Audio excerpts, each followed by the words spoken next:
At a time when the Obama administration is seeking to reach out to Jewish voters, the last thing the White House needed was an anti-Semitism scandal in its own backyard.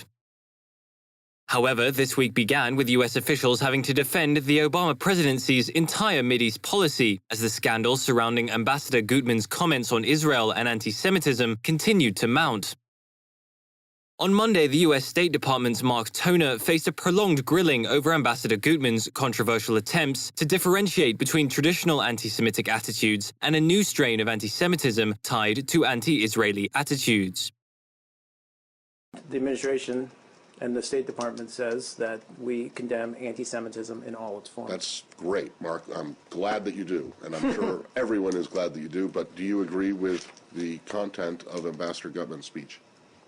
I don't know. It's a pretty easy question. Yes or no? It was his remarks. It was. So he wasn't speaking on the ambassador to Belgium. He was not speaking. I think he said as much. He said it was his remarks, and he was speaking on his own. He did not say that. But he was not speaking on behalf of the U.S. government? I don't believe so.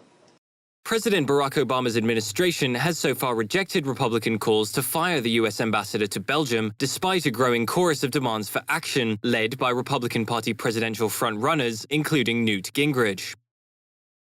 Even Democratic Party loyalists have voiced their disapproval, with the National Jewish Democratic Council branding the ambassador's comments wrong and unfortunate.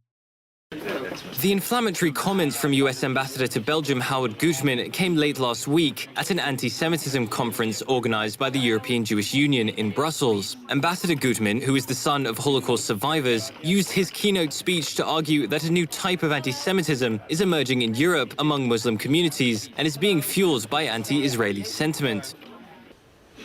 Generalizations about anti-Semitism in Europe are dangerous indeed, always at the risk of oversimplifying and of lumping together what I perceive to be very diverse phenomena. So let's start the analysis with the clearest and easiest departure point. There is and has long been some amount of anti-Semitism, of hatred and violence against Jews from a very small sector of the population who hate others, who they perceive to be different or who are different, largely for the sake of hating.